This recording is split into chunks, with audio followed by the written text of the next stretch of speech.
Welcome to Podcast 83, a regular look at the news, stories, and trends related to Michigan's 83 counties from the Michigan Association of Counties.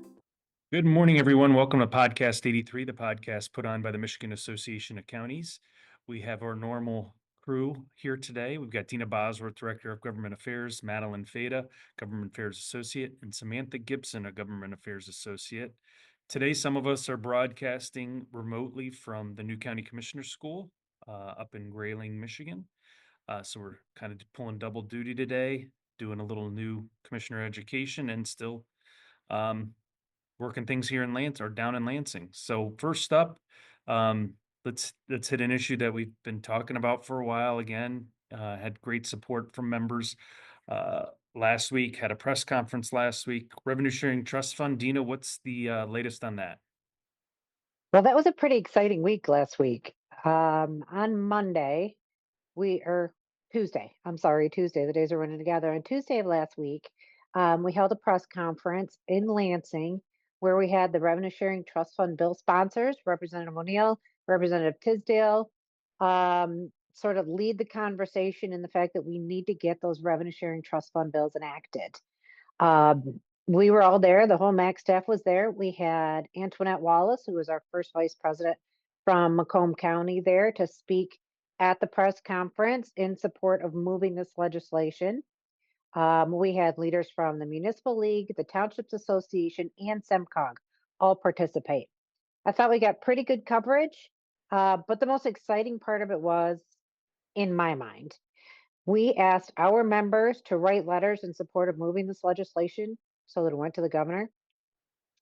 We delivered over 500 letters from municipal leaders across the state calling on the governor to push the Senate to move these revenue sharing trust fund bills and get them enacted.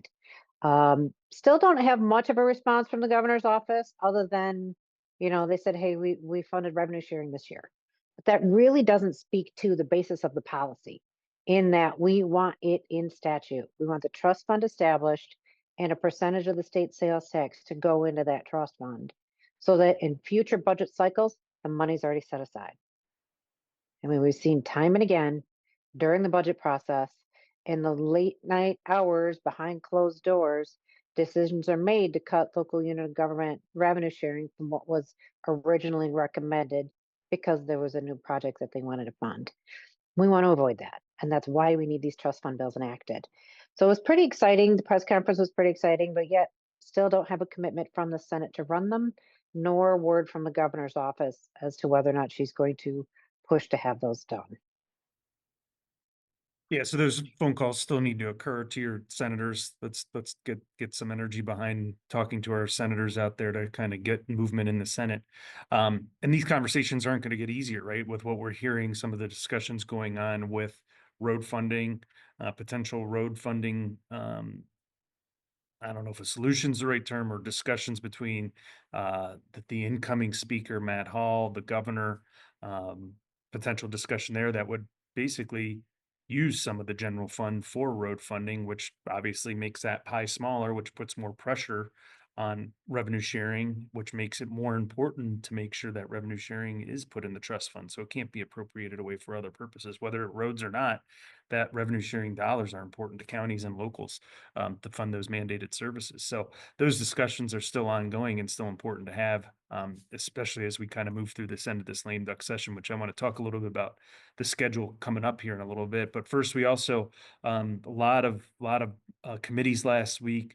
We were involved in a lot of committees last week. Madeline, why don't you provide a little update on septic code and some of the testimony that you had last week, what we're hearing now?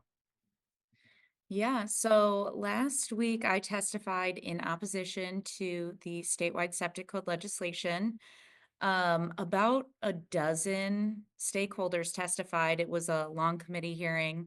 Many did testify in support. There was a lot of environmental groups present, but there was a consensus amongst everyone who spoke that day that they hope to see additional changes. I don't think anyone was fully supportive of every aspect of the legislation as they were running it through last week. So we have heard that there might be some really big changes coming to that legislation, possibly another hearing this week. Most likely on Wednesday is what we're hearing, but haven't seen the new language, but we're hopeful that it's getting to a much better place, a much more implementable place for counties.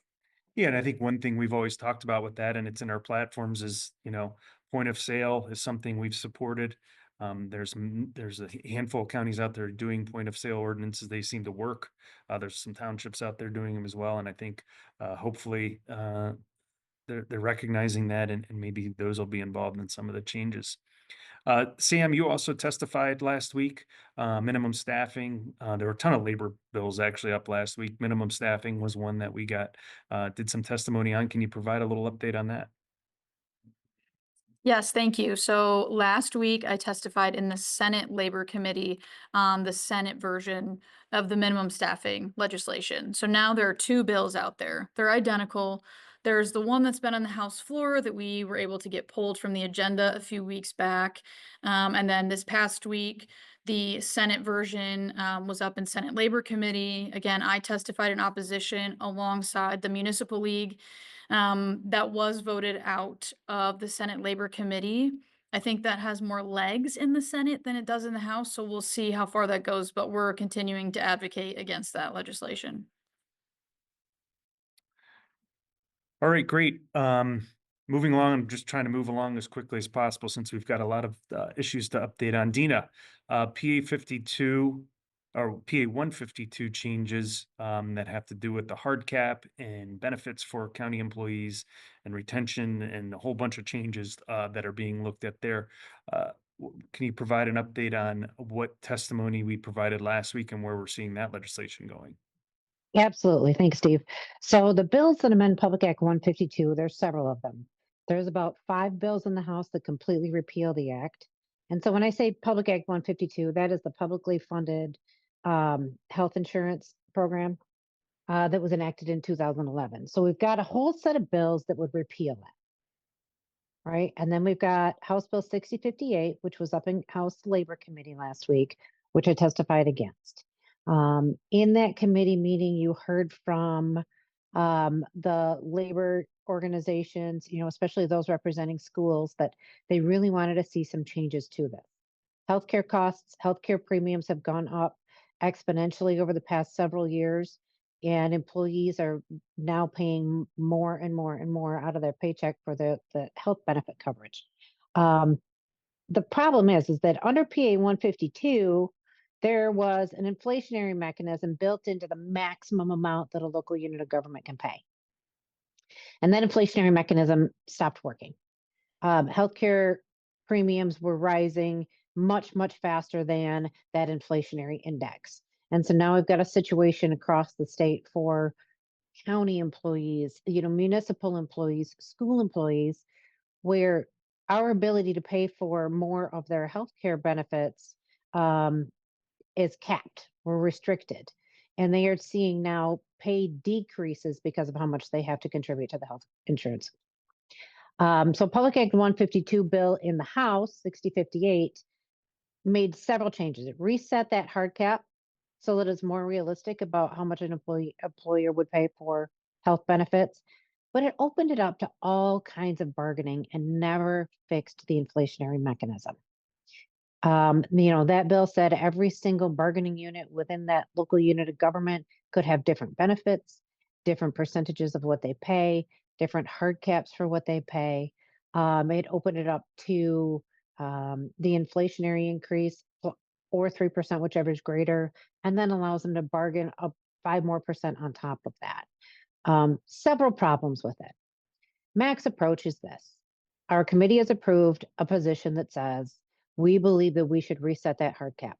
We don't want to see our employees getting less and less of take-home money in their paycheck because we can't contribute more toward their health insurance. So resetting the hard cap is something we support, and then tying that cap to a better inflationary mechanism that actually tracks the cost increases in health insurance premiums. So that's what we testified to. But we are in opposition to the way the bill is written now, and we're hoping for some changes before it moves off the House floor. Yeah, I think our position on that has been, let's not change the intent of the original legislation. Let's make what they did work and tie it to an inflationary number that makes sense for everybody. Let's not just get rid of it because we don't like it. It was instituted, it's been working. Let's tie it to something that maybe works a little better down the line for everyone involved. So hopefully those changes will be reflected. Deena, another issue that we've talked about for a long time and is kind of resurfacing here late in lame duck is dark stores. Couple bills have been introduced on that. Potential hearing this week. Is that what we're hearing? We're hearing rumor of a hearing this week. I mean, it's not set in stone, but there could be a hearing on this dark stores legislation as early as I think Wednesday. We're keeping our fingers crossed. This has long been a priority in our platforms, a huge priority for our counties across the state. Representative Julie Brixey and Representative Jen Hill are leading the charge on this. Representative Brixey's bill is it's lengthy, but it really calls for transparency in tax tribunal decision making, and makes them justify each and every category and show why they made the decisions that they made. So there's a little more scrutiny on those decisions. And then Representative Hill's bill basically says you can't use deed restricted properties as a comparable when you're doing the sales approach on these on these dark stores. There's been a huge coalition put together, MML, MTA, clearly us, MML, MTA. You've got all kinds of school groups who are involved that are pushing to get this dark stores conversation happening. Unfortunately, it's really late in the process to start this, but we're still hopeful. Not going to guarantee it's going to get done, but at least I think the conversation is being had. Are those bills tie-barred together? I think so. I think so. I think I have one of them up right now. No, they're not. Okay. No, they're not. All right. And then let's talk a little bit about what we've seen thus far, especially after a very busy committee week.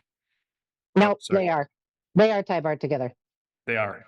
Yeah, the Julie Brixey bill, the 5866 is tie-barred to 58 67, 68. So Okay. there's some tie-bars in there. And then let's talk a little bit about the process we've seen in the House last week with committees and on the floor, and then potential upcoming schedule with what we're hearing about, attendance, which has been an issue throughout the year.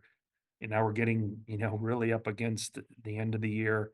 Talk a little bit about what you've seen in some of the bills that you've also worked on. We don't have an exhaustive list today of everything we've worked on. There's some other bills we've been watching as well and testifying on. What have you guys seen? Well, I would like to say that it feels rushed. And it is. It is going to be rushed because we're in lame duck. There's only so many days in December that they can meet and actually move legislation, but we saw a crazy amount of committee meetings. And then a rush to really just vote these bills out of committee without much consideration. Quite frustrated. I can tell you that the Public Act 152 bill is not in good shape. I mean, there's even wrong references in the bill and missing, double subsection numbers. And they still passed it out as is. The Eagle rulemaking bill that we didn't talk about, but we've talked about in the past. Again, just one hearing, no testimony, and push them both out onto the House floor. Just not a lot of consideration of the bills in the committee process. But last week was heavy committee meeting week. This week we're starting to see some committee meetings posted. But hopefully there should be a little bit more floor legislative activity. The House Democrats did not have a majority last week, so they were only running bills that were non-controversial and bills that the Republicans would support. So we've seen some restrictions on the House side on what they can take up and what they can move. The Senate, on the other hand, feels a little more steady in their approach. Committee meetings, some substitute bills, moving several bills off of the Senate floor and sending them over to the House. It's been a little bit more consistent and solid. Sam, Madeline, anything to add? Madeline, Sam, did you guys have anything to add?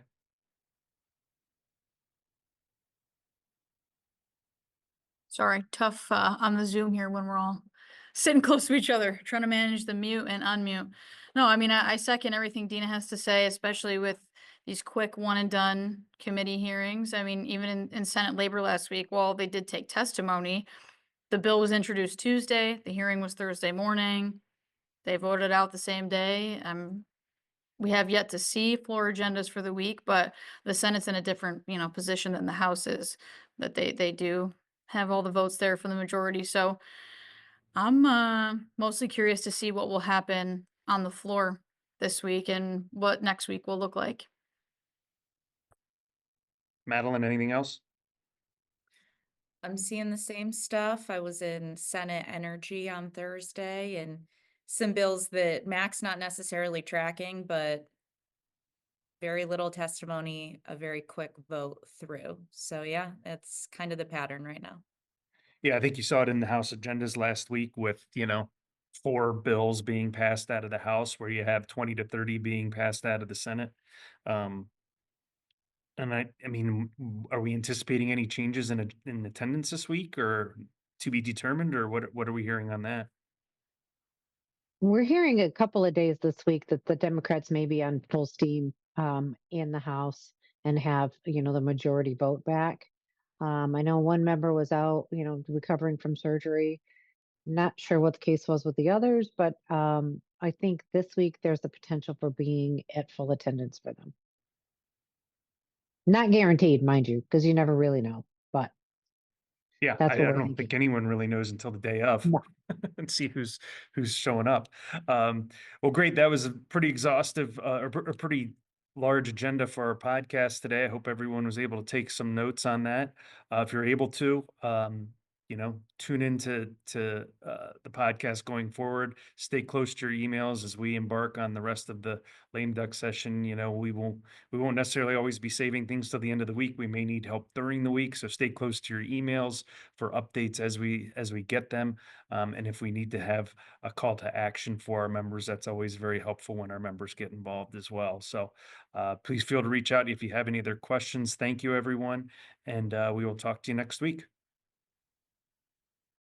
Thank you for listening to today's episode of Podcast 83.